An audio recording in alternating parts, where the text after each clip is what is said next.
नमस्कार, मैं हूं आपके साथ कोमल सिसोदिया। आज देश बड़ी ही विकट स्थिति से गुजर रहा है। देश में जो कुछ भी चल रहा है वो सिर्फ और सिर्फ तानाशाही को दर्शाता है। अब आप ही बताइए कि जब अपने ही देश में संवैधानिक ढंग से आंदोलन कर रहे किसानों के ऊपर गोलियां बरसाई जा रही हैं, आंसू गैस के गोले छोड़े जा रहे हैं, जिनके स्वागत में सरकार ने कीले बिछा दी हो, कंक्रीट की दीवारें लगा दी हो, बावजूद इसके किसानों को उनके आंदोलन को बदनाम करने की कोशिश की गई। ये तानाशाही नहीं तो क्या कहोगे आप इसको? किसानों को दिल्ली ना आने देने का एक कारण कहीं ये तो नहीं कि पंजाब में बीजेपी की सरकार नहीं है, तो इसलिए इतनी बर्बरता और क्रूरता पे आतुर है भाजपा सरकार। उत्तर प्रदेश को ही देख लीजिए, बेरोजगारी इतनी बढ़ गई है कि आज युवा सड़कों पर उतर आए हैं। ना पुलिस भर्ती हो रही है, ना शिक्षा भर्ती हो रही है, और अगर गलती से एग्जाम हो भी जाए तो उसका पेपर लीक हो जाता है। तो आखिर ऐसी स्थिति में युवा जाएं तो जाएं कहां, किसके पास अपनी गुहार लगाएं? क्योंकि सरकार तो सुनेगी नहीं आपकी बात। अगर उनके कार्यालयों के बाहर धरना दोगे तो प्रशासन ले जाकर इको गार्डन में छोड़ देगा, जैसा कल लखनऊ में सबने तस्वीर देखी। तो आप बताइए, ये तानाशाही नहीं तो क्या है? इसके अलावा देश में लंबे समय से एक मुहिम छिड़ी हुई है ईवीएम को लेकर।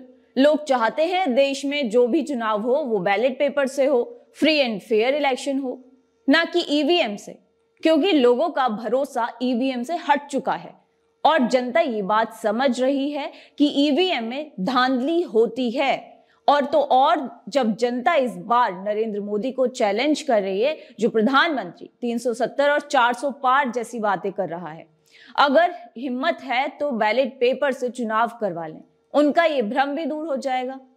मैंने खुद जब लोगों से ईवीएम को लेकर बातचीत भी की और इस बार जनता के भीतर काफी आक्रोश है। उनका साफ कहना है कि अगर इस बार ईवीएम से चुनाव हुआ तो वो 15 लाख बूथों पे जाके ईवीएम मशीनों को तोड़ देंगे।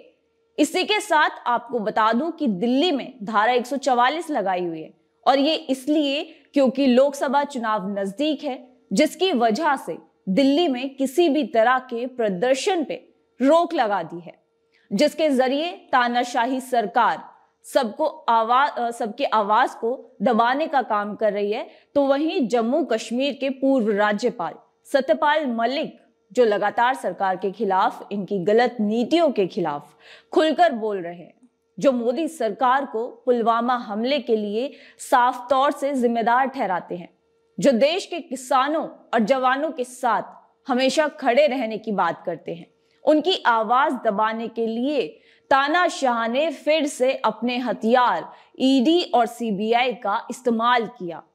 तो ये तानाशाही नहीं तो क्या है? क्या कहोगे आप इसको? अभी आपने देखा कि किस तरह से 22 फरवरी को जब सत्यपाल मलिक अस्पताल में भर्ती थे, मैक्स अस्पताल में, उस वक्त उनके घर पे छापेमारी की गई, कई ठिकानों पर ईडी की रेड पड़ी।